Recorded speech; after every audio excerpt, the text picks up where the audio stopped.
Hi and welcome to a new 3DEqualizer4 tutorial. This time I will demonstrate how to extract lens distortion parameters out of grid shots using 3D's lens distortion tools. We will learn how to import grid shots and the difference between a classic and a modern grid shot for the ability of extracting focal length as well. Furthermore, we'll create a lens with dynamic focal length with the help of multiple grid shots using the calculation window of 3D's distortion tools. For the beginning, we have to import the first grid shot. A grid shot is a shot containing a single frame instead of a sequence, therefore we need a different camera than the existing sequence camera. Let's select the existing sequence cam, right click, add new, reference camera. Now delete the sequence cam. Next, we import a grid shot. In the attribute editor, let's click on Browse and select folder Tutorials for Grid Shots. We will use file 24mm classic in this step. Okay, let's have a look at the image. The image shows a classic grid shot of a checkerboard where the grid is oriented perpendicular to the optical axis of the camera. I'd like to say some words about how we made the grid shots. Instead of printing the grid shot on paper, like it is done in most cases, we decided to print it on a magnet foil for putting it on a whiteboard. Advantages of a magnet foil are its greater thickness and heavier weight than paper. Therefore it won't deform as easy as paper when the foil is coiled for a while. Attaching and detaching the foil to the whiteboard is also done very easy. Further, little bumps caused by an unevenness of the whiteboard can be compensated by the foil's thickness. When shooting the grid shots, we left the camera's focus untouched in all grid shots. Since changing the focus always leads to a little modification of the focal length, it is highly recommended to shoot all grid shots with the exact same focus. Okay, back to work. Since we won't track anything, let's switch to distortion grid controls using shortcut F3. As we can see, 3D's distortion grid controls mainly contain the grid shot and a red grid of 5x5 points in the center of the display area. This grid is called the matrix tool. The buttons at the bottom provide functions for editing this matrix. How to use all this to extract distortion data out of the grid shot is demonstrated in the next few steps. But before we start editing the matrix, let's have a quick look at the distortion grid settings within Attribute Editor's Camera tab. Here, we can control the matrix rendering and behavior. For a better visibility of the matrix, let's change parameter grid color. A bit better, but yes, sign is working quite good. Parameter matrix snapping mode controls the matrix behavior during snapping its points to features within the grid shot. Snapping will be shown in detail in the following step. There are two different snapping modes, checkerboard and lines. Since we clearly see a checkerboard in the grid shot, we leave this option unchanged. Alright, preparations are done. To extract distortion parameters out of the grid shot, we need to capture its structure with the help of the matrix tool. Therefore, we will adjust every matrix point to squares within the grid shot, as well as adding more points until the entire grid shot is covered by the matrix. So, let's have a closer look at the matrix points. Matrix points can be modified by click-dragging them with the left mouse button. Every time a matrix point is dragged, a dotted line indicates to which intersection point it will be snapped after releasing the mouse button. According to the snapping mode we previously set, matrix points will always snap to the intersection point of two squares of the checkerboard. Once a point has been touched, its color changes to red, indicating that it has been defined by the user. Okay, this was how to modify a matrix point, so let's adjust the other points as well.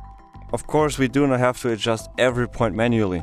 3 points are sufficient for setting the initial row and column size, the rest will be done by button snap.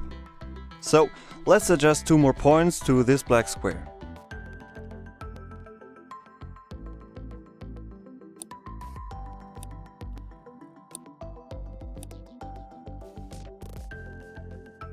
Let's click on button snap to snap the points to their respective intersection points.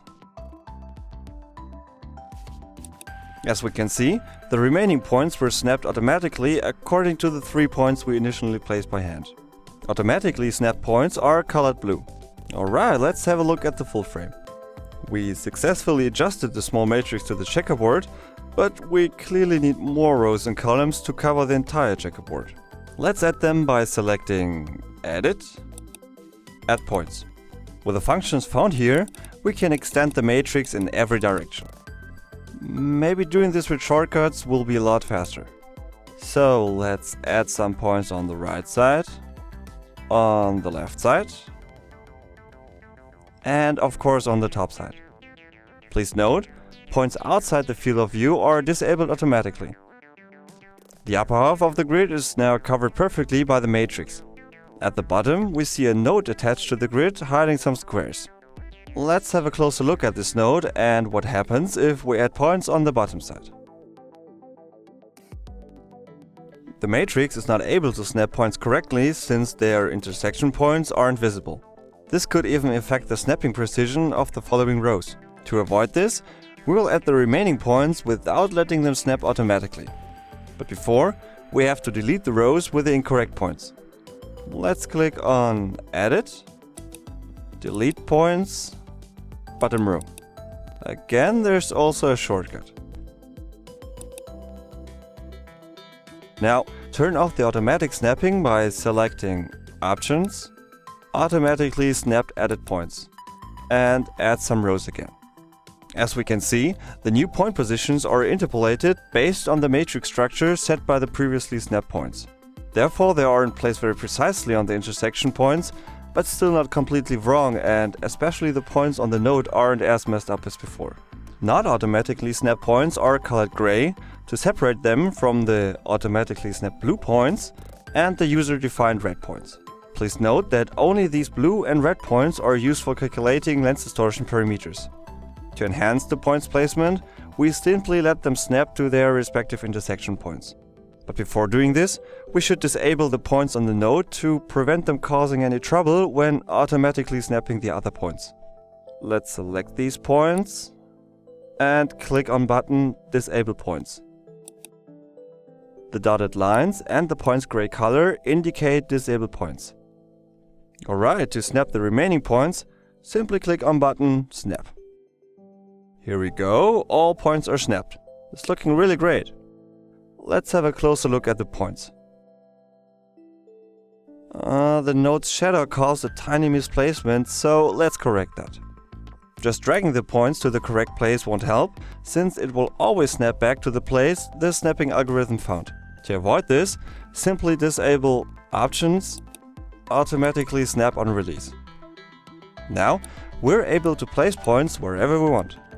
In our case, this was a very tiny correction which won't affect the calculation of distortion parameters very much and mainly done for demonstration purposes. But there might be points at the edge of a grid shot or beside nodes, like in this example, which are placed really bad. Disabling the automatic snapping to place them manually will help a lot, avoiding false calculated parameters. Perfect, we're done with the preparations. All matrix points are placed precisely on their respective intersection points, and the matrix entirely covers the grid shot, giving us enough distortion information. Placing the matrix was pretty easy, right? Just the disabled point are a bit disturbing within the display area. So let's hide them by disabling toggle button View, Show Disabled Matrix Points. Much better, now we have a clear view at all points used for calculation. Alright, we can move on to the calculation process. Let's have a quick look at what lens distortion actually is and what different types of lens distortion can be calculated by 3DE. A perfect lens would render straight lines as straight, no matter where in the image they occur. But since lenses aren't that perfect, they instead let straight lines appear bended outwards, the so-called barrel distortion, or inwards, the so-called pincushion distortion. This effect changes depending on focal length and of course the lens quality. But especially if zoom lenses are used, distortion effects will be greater than using prime lenses. Therefore, focal length will be an important part later in this tutorial.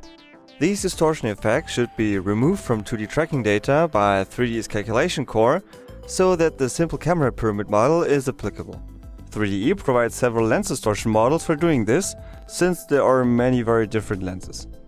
Let's select tab Lens within the attribute editor and have a look at them. I'd like to quickly discuss the three most used models: radial standard, anamorphic standard, and radial fisheye. Let's hide the matrix for a better view at the grid shot. To make effects caused by modifying the lens distortion parameters visible within the display area, let's activate button Undistort. The most important parameters for models standard degree 4 are distortion and quartic distortion. Their parameters U and V gives us the opportunity to calculate distortion caused by an imperfect alignment of the different parts of a lens. With the help of these parameters, we can reconstruct the barrel or percussion distortion and even distortion which is different in all four corners, as we can see here. The last two parameters, cylindric direction and cylindric bending, are just relevant for stereoscopic shots for correcting distortion artifacts caused by the beam splitter of a stereo rig, so we can ignore them in our case. Model anamorphic standard degree 4 is used, as the name indicates, for shots filmed with an anamorphic lens. Unlike for radial lens, lens distortion is different in X and Y direction for an anamorphic lens, so we find here different parameters than in the previous standard degree 4 model. I'd like to highlight the last three parameters: squeeze X, squeeze Y, as well as lens rotation. Both squeeze parameters allow to squeeze the image along X or Y axis. This effect is similar to modifying the pixel aspect. Lens rotation allows to take into account how the lens was mounted to the camera. As I mentioned, an anamorphic lens isn't a radial lens, therefore the angle of how the lens was mounted is very important. Let's say we have two shots filmed on different days. The anamorphic lens was put off the camera and back on the other day. If the lens is now mounted even a bit different, there will be different lens distortion. Let's set extreme lens rotation and have a look at the squeeze parameters again.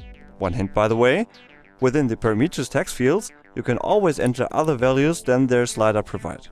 Now, unlike pixel aspect, squeeze X and Y, squeeze the image along the rotated axis. Yeah, you can do really weird stuff with an anamorphic lens.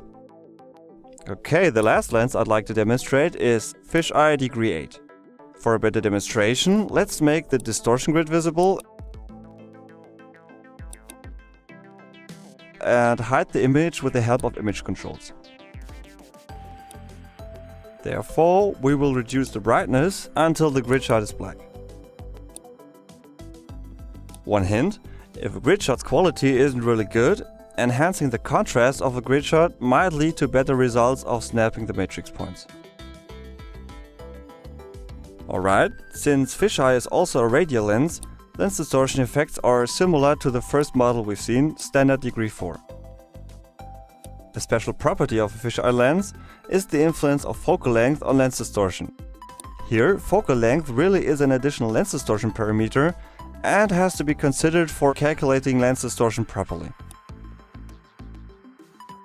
Modifying focal length does not have this effect on the other lens models. Okay, this was our short excursion on distortion models. Let's start using them to calculate lens distortion. Disable image controls so we can see the grid shot again. Reset the modifications in the distortion model. And very important, for a correct calculation and a correct comparison between calculated focal length and real-world focal length, we need to set the camera's correct film back size. The grid shots were shot with an ES40D and its film back height is 1.48 centimeters. So let's enter this value into the text field of parameter film back height. Perfect. Let's open the calculation window by selecting Calc, Calc Distortion Camera Geometry. The window contains two list widgets, an output text area and some buttons. The left-hand list widget displays all lens distortion parameters of the distortion model set in the lens object, which is linked to the current camera. The right-hand list widget shows all cameras linked to the same lens object as the current camera.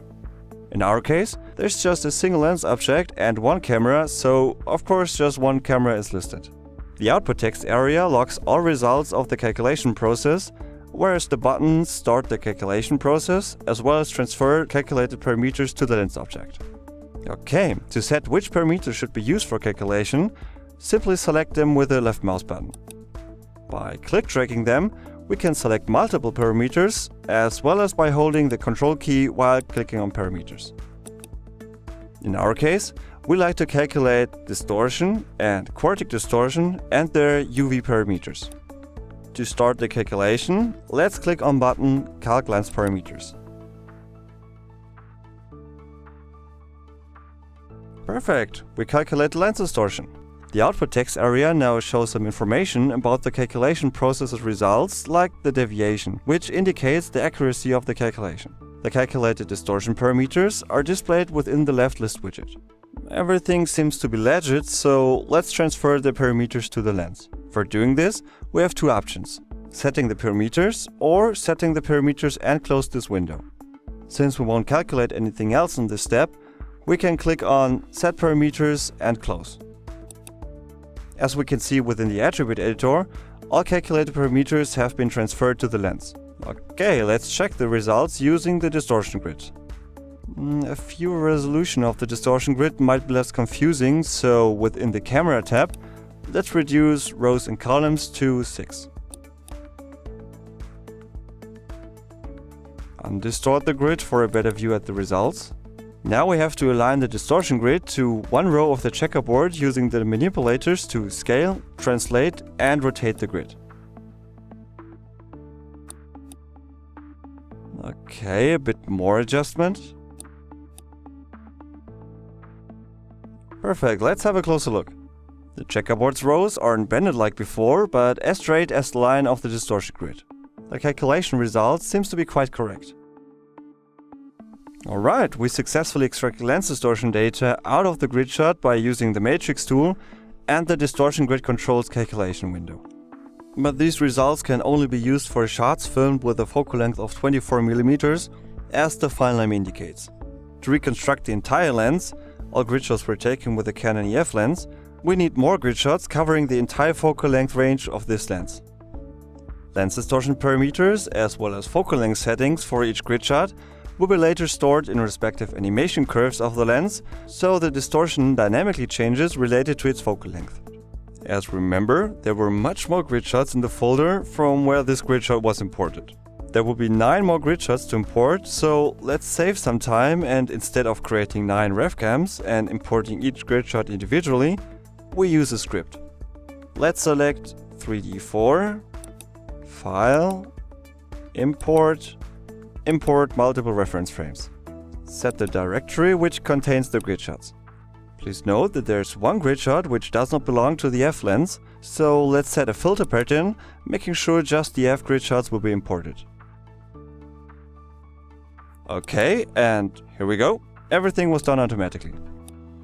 We've already edited the 24mm classic grid shot, so let's delete this camera and rearrange the cameras with the middle mouse button for a correct order. Let's have a look at the 10 grid shots. I mentioned at the beginning of this tutorial that there are two types of grid shots. First, the classic grid shot we used in this tutorial so far, where the grid is oriented perpendicular to the optical axis of the camera. The second type is a modern grid shot, where the grid is seen perspectively. Modern grid shots allow to extract focal length information in addition to lens distortion parameters. However, using multiple grid shots, which are shot with the same focal length, result in a higher precision of the calculated distortion parameters, so using both types is recommended. But at first, there's some work to do. The matrix has to be modified in every grid shot like we did before. Let's select all cameras and quickly modify the grid color. Usually, the camera inherits the focal length value from its lens. Now, since every grid shot was taken with a different focal length, but uses the same lens object, each camera should have its individual focal length value. Let's set attribute focal length to static to provide this. Perfect, let's start setting the matrix.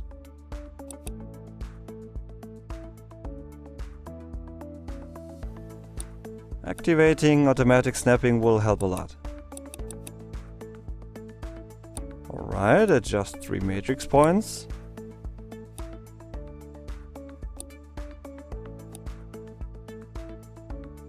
Snap. Add more rows and columns.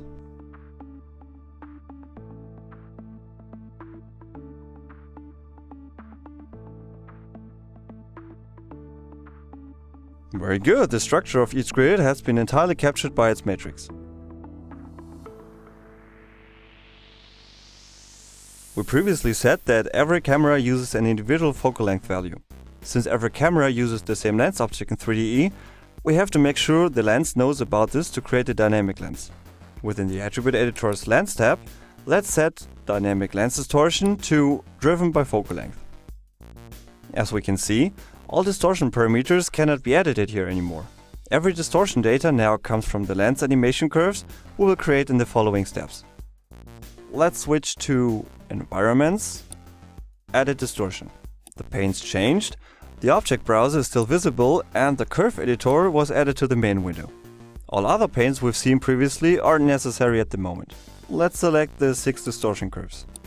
Since nothing was yet calculated and stored in these curves, they are a flat line. Time to change this. Let's start with a 105mm modern grid shot. Open again, Calculate Distortion window. Due to the changes we made considering the dynamic focal length, text field keyframe focal length isn't grayed out anymore, and the button label changed from Set Parameters to Create Keyframes, since every calculated parameter now is stored within the animation curves. Further, due to the multiple reference cameras linked to the same lens object as the current camera, the right list widget now shows more than one camera. Let's select the 6 distortion parameters and focal length using Ctrl left click. Alright, calculate these parameters.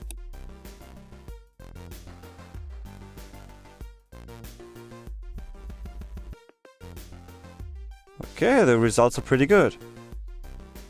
Now, I'd like to demonstrate why it is still better to use more than one grid shot, in this case the modern with the classic grid shot.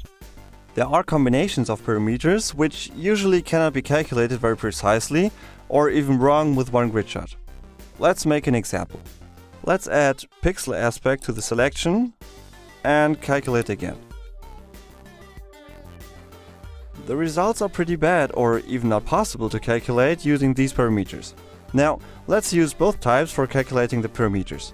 Simply add the classic grid shot to the selection and calc lens parameters.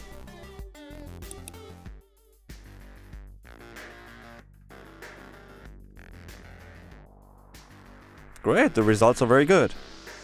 By the way, inclination roughly describes the angle of the camera to the grid when the grid shot was taken. Okay, since we won't use parameter pixel aspect in the other grid shots, we have to calculate these 2 grid shots again without the pixel aspect.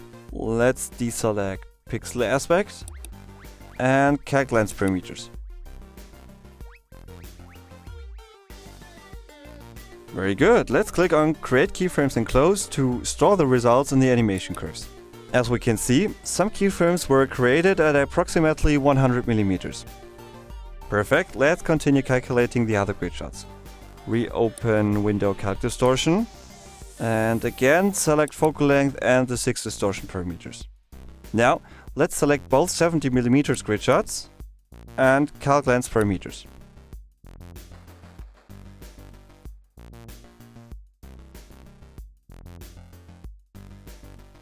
Since we will go on calculating the other grid shots this way, we can create keyframes without leaving the requester, which saves a lot of time. Simply click on Create Keyframes to store the results in the animation curves. Alright, let's calculate the remaining grid shots. Select both grid shots, Calc, and Create Keyframes.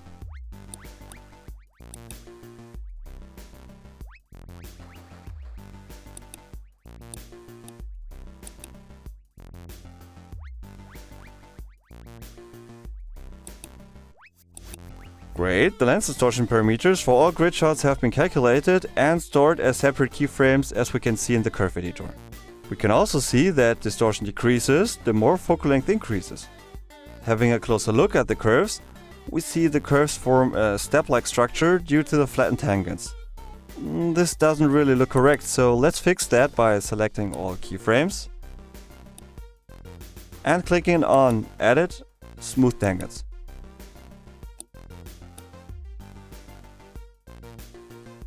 A bit modification by editing them manually. Perfect, the interpolation between the keyframes is really good now. After reconstructing the lens, we should export it to a file so we can use it for potential future shots which are filmed with this lens. Let's add the attribute editor to the main window.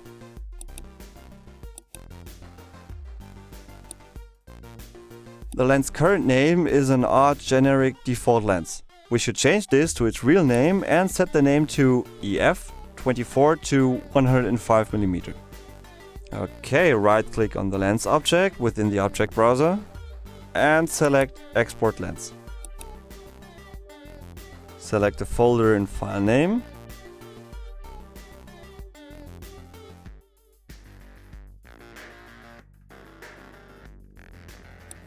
There it is, the lens was successfully exported. Very good, the last thing left to do is a proof of concept. Let's check if the lens object's distortion is really dynamic.